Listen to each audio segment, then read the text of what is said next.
सुप्रभात सभी को। आज की क्लास में हम पढ़ेंगे मध्य प्रदेश के क्षेत्रों में प्रचलित प्रमुख शिल्प कला के बारे में। यह कला और संस्कृति का अंतिम अंग है। पहले हमने लोक गायन, लोक नृत्य, लोक नाट्य और लोक चित्रकला के बारे में अध्ययन कर लिया था।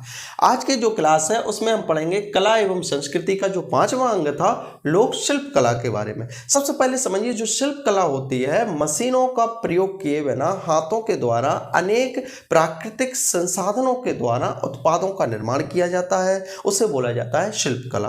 अब जब बात प्राकृतिक चीजों की आती है तो हम देखते हैं कि ज्यादातर जो जनजातीय लोग हैं उनका संबंध रहा है प्रकृति से। तो जो भी शिल्प कलाएं हैं उनमें अधिकांशतः योगदान किसका होता है?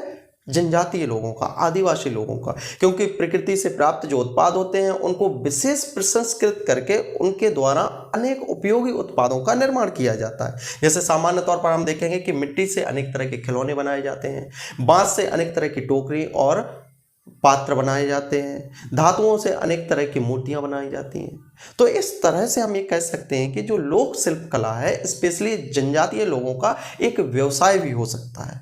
तो चलिए, आज की जो क्लास है उसमें हम पढ़ेंगे मध्य प्रदेश की प्रमुख शिल्प कला के बारे में।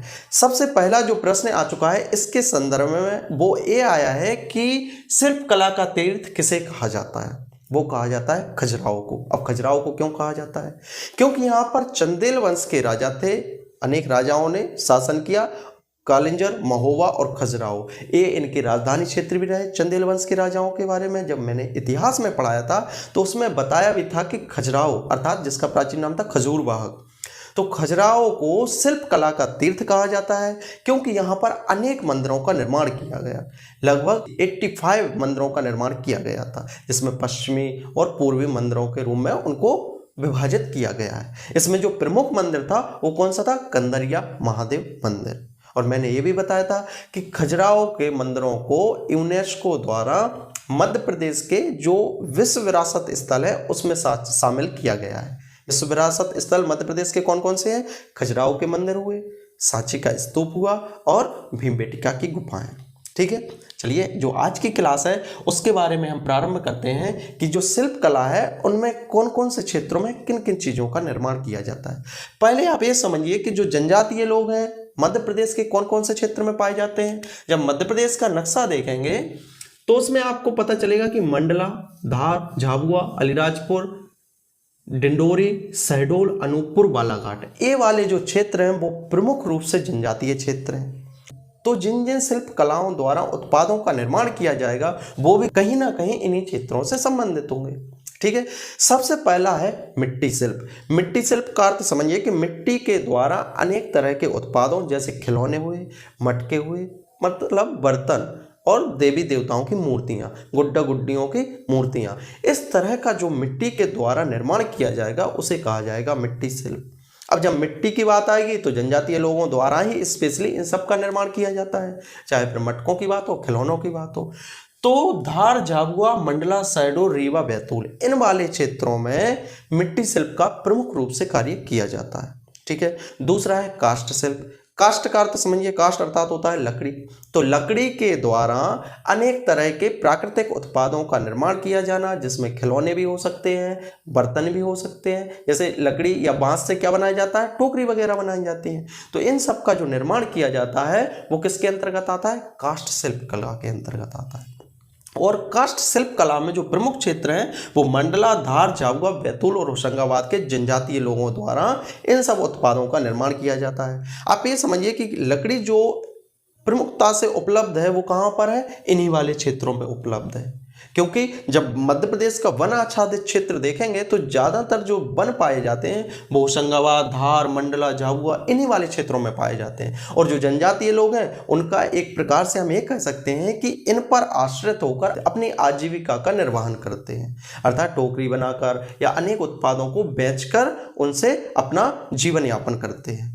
ठीक है, बांस से कलात्मक वस्तुओं का जो निर्माण किया जाता है वो प्रमुख रूप से झाबुआ और मंडला की जनजातियों द्वारा किया जाता है। झाबुआ में भील जनजाति पाई जाती है और मंडला में स्पेशली गोंड जनजाति पाई जाती है। ठीक है, इसके बाद जो बंजारा जनजाति है वो रतलाम, नीमच और उज्जैन वाले क्षेत्र में कंघी का निर्माण करती है। जब हम पढ़ेंगे बंजारा जनजाति के बारे में तो देखेंगे कि कंघी का आविष्कारक किसे कहा जाता है? बंजारा जनजाति को। सोच लीजिए कि यदि कंघी ना होती तो बाल अस्त व्यस्त होते, लोग स्मार्ट नहीं लगते, ठीक है। तो बंजारा जनजातियों के लोगों ने बहुत बड़ा आविष्कार किया जिसे कंघी कहा गया। यह प्रश्न आ चुका है, ठीक है। तो बंजारा जनजाति द्वारा रतलाम, नीमच और उज्जैन में कंघी बनाने का कार्य किया जाता है, ठीक है। इसके बाद है धातु शिल्प। धातुओं से विभिन्न तरह की मूर्तियां बनाना, घंटे बनाना, खिलौने बनाना, इस तरह का जो निर्माण किया जाता है वो धातु शिल्प के अंतर्गत आता है। स्पेशली धातुओं से जो निर्माण किया जाता है उसमें प्रमुख रूप से कॉपर अर्थात तांबा, कांसा। कॉपर में जब आप टिन मिला देते हैं तो वो क्या बन जाता है, एक मिश्र धातु बन जाती है जिसे बोला जाता है कांसा। और कॉपर में जब जिंक मिला दो तो वो बन जाता है ब्रास। ब्रास बोलते हैं पीतल, ठीक है। तो इन सब के जो बर्तन होते हैं, तांबे के लोटा हुआ, ठीक है, पीतल के बर्तन हुए, कांसे के, इन सब का प्रयोग किस में किया जाता है, बर्तनों के निर्माण में और देवी देवताओं के मूर्तियों के निर्माण में। तो स्पेशली टीकमगढ़ और बैतूल के धातु शिल्पकार जो होते हैं उनके द्वारा देवी देवताओं का निर्माण किया जाता है। आप कभी भी खजुराहो को विजिट करेंगे तो खजुराहो में देखेंगे कि टीकमगढ़ में धातुओं से निर्मित जो मूर्तियां हैं वो खजुराहो में बिकती हैं, ठीक है। तो कभी मौका मिले तो देखिएगा, उसको ऑब्जर्व कीजिएगा। तो टीकमगढ़ और दतिया के जो धातु शिल्प है, वैसे भी मैंने बताया था कि यहाँ के धातु शिल्प उत्पादों को जीआई टैग भी दिया गया है। कहाँ कहाँ के, टीकमगढ़ और दतिया के। इसके अलावा नरसिंहपुर के चिचली ग्राम है, कहाँ पर, नरसिंहपुर में, वहाँ पर तांबे व पीतल का जो कार्य है बहुत प्रसिद्ध है और वहाँ पर तांबे और पीतल के बर्तनों का निर्माण किया जाता है, पात्रों का निर्माण किया जाता है। ये फेमस जगह है, मतलब यहाँ के जो उत्पाद हैं वो प्रसिद्ध हैं। उसी तरह से सतना जिले का उचेहरा मैंने बताया था, उच्चकल्प जो कि राजधानी क्षेत्र रहा है, किसका रहा है वो आप बताइएगा, ठीक है। सतना जिले के उचेहरा क्षेत्र में बटहोली नामक कांसे के पात्र बनाए जाते हैं। कांसा कौन सा हुआ, कांसा कौन सी मिश्र धातु है, कांसा है जब तांबे में टिन को मिलाया जाए, कॉपर में टिन को मिला दिया जाए तो वो बनता है कांसा। ये जो मिश्र धातु हैं वो क्यों बनाई जाती हैं, इसलिए बनाई जाती हैं क्योंकि यदि केवल धातु से निर्मित किया जाएगा तो उसमें जंग लगने के आसार रहते हैं और जंग के कारण वो खराब भी हो जाते हैं। आप खुद देखेंगे कि अनेक जो बर्तन होते हैं वो समय के साथ काले पड़ जाते हैं। क्यों पड़ जाते हैं, इसी वजह से, क्योंकि उनमें रस्टिंग होने लगती है। तो इस कारण से मिश्र धातुओं का निर्माण किया जाता है। तो कांसे के पात्रों का निर्माण, बटहोली नामक पात्रों का निर्माण उचेहरा क्षेत्र में किया जाता है। उसके अलावा जो तांबे और पीतल से पात्रों का निर्माण, बर्तनों का निर्माण कहाँ, नरसिंहपुर के चिचली ग्राम में। इसके बाद है छिपा शिल्प। छिपा अर्थात छपाई का कार्य। तो एक जाति समुदाय है जिनका विशेष रूप से इस क्षेत्र में पारंगत होना माना जाता है, मतलब इस कार्य में वो निपुण होते हैं।